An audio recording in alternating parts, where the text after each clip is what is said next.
But Darius and Carmen, I can't borrow from the cash value of a whole life insurance policy for like 5 years from now.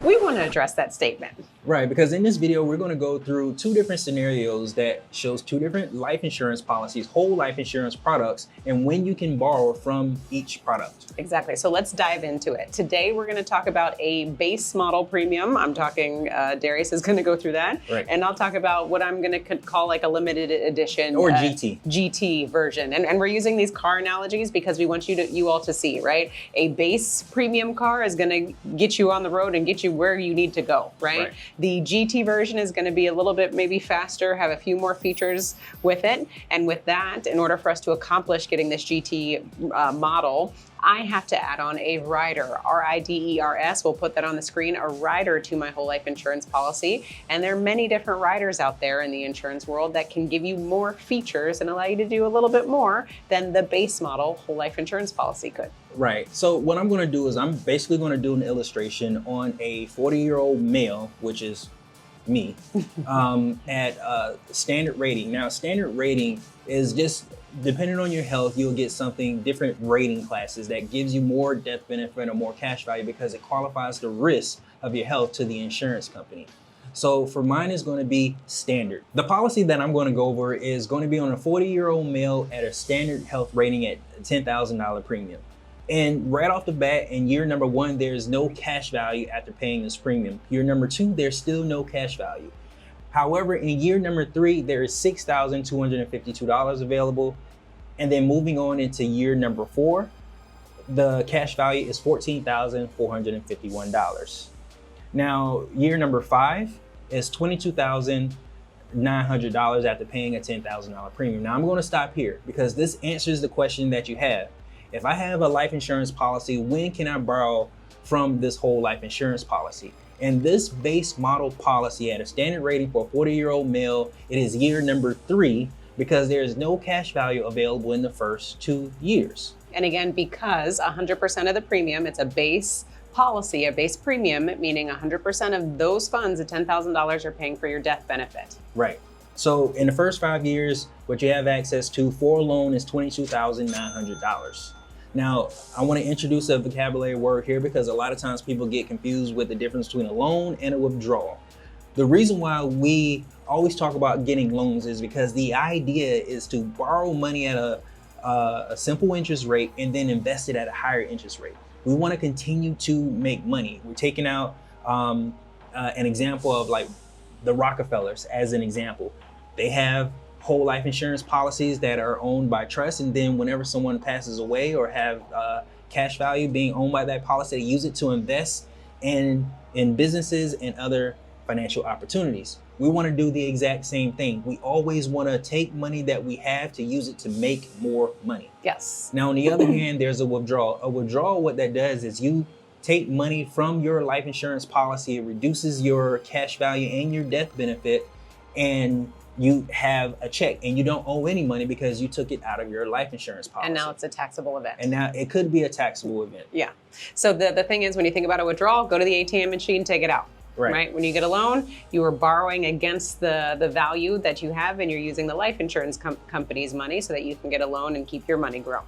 Right. And just to answer your question, when it becomes a taxable event is when you withdraw more money than you put into the policy, which could be a thing that you have to make sure that you're considerate of when withdrawing money from your life insurance policy. Now let's go over the GT version. The GT version is mine, where I have another feature that I've put into this policy to make it do a little bit more for me. Right now, the policy is on the same exact person. Yeah. The only difference is 40-year-old male standard. I'm just going through the numbers. Okay. So the point is, the cost is the same, right? $10,000, $10,000. My $10,000 is going to be allocated a little bit differently because of this rider, because of this add-on.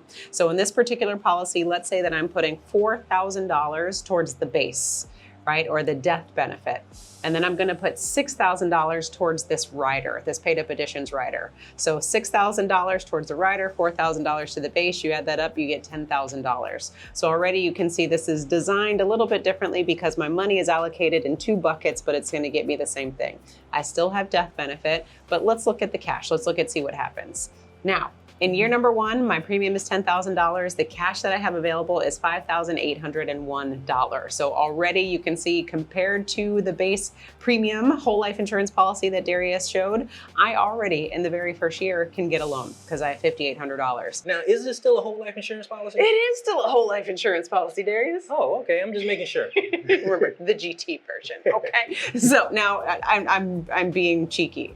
There's nothing wrong with base or the GT version. We're just giving you the numbers, okay? Right. Next, year 2, $11,768 is the cash value. Year 3, $20,339. Year 4, $29,843. And year 5, we have $39,623. Okay, how'd we do? Does that answer your question? So design, or how the policy is created, how it's written, is going to make a significant difference in what you have available. Now, Wealth Nation, I want you all to hear me, and for everybody in the back, you need to meet with an agent to discuss your specific situation, right? Don't just take these numbers and go, I want one of them, because your health, your age are going to be huge factors into this. There are people out there screaming, oh, show me a 90-10, show me a 70-30, whatever it is. These are different ways in which we design, meaning how much money is allocated towards the rider versus the base. Mm-hmm. You need to meet with an agent to understand your specific scenario, because again, your budget is going to be a huge factor in this. And what you're trying to accomplish. And what you're trying to accomplish. And just because you see the numbers on the screen, what we present doesn't mean that this is appropriate for you. Right. Okay. Or even at the time in which you are buying a life insurance policy. If you're older, the idea may be to get as much death benefit as you possibly can, guaranteed, because of the fact you don't have as much life to runway. Runway. You don't have as much runway.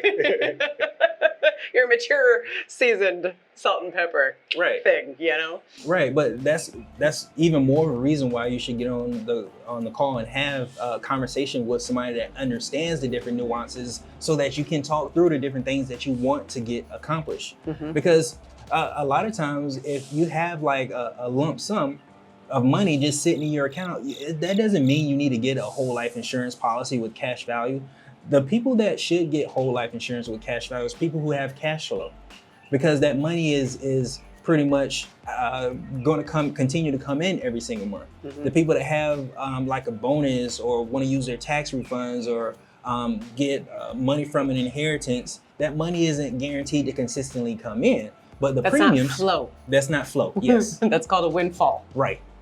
So, there's no flow with a windfall. Right. So depending on your situation is going to dictate the type of policy that you buy. And this is just one rider. There's a number of different riders that you can add to a policy to get it to do different things.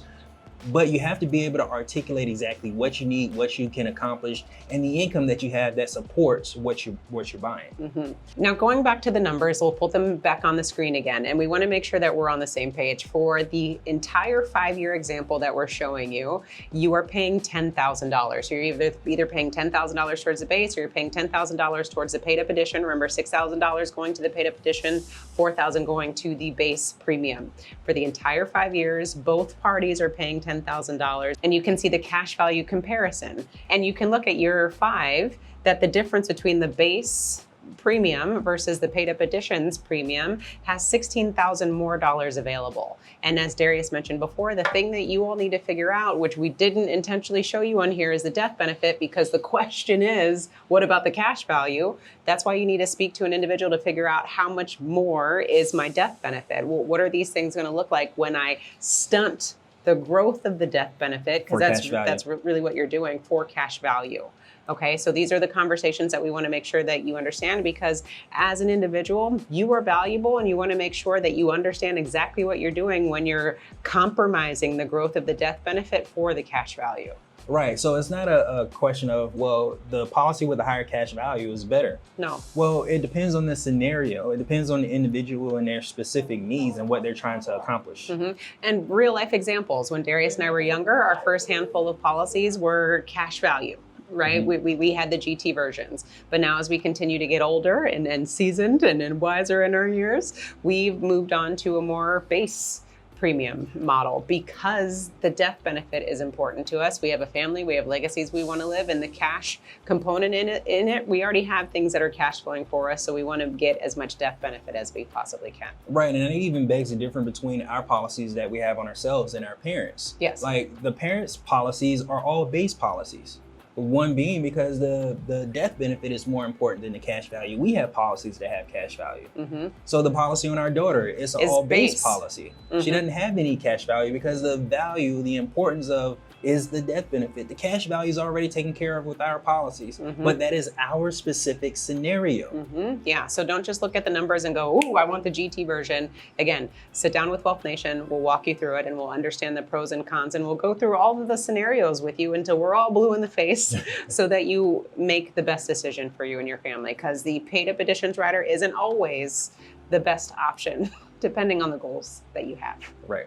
Now, one thing I mentioned in this video is the fact that you get loans from your life insurance policy when you want to make money. And we got that straight from the Rockefeller waterfall method. So if you want to watch a video that talks about what the Rockefellers did with their life insurance policies, which include life insurance and trust, then check out our next video. And don't forget to own your own lifestyle. Or someone else will.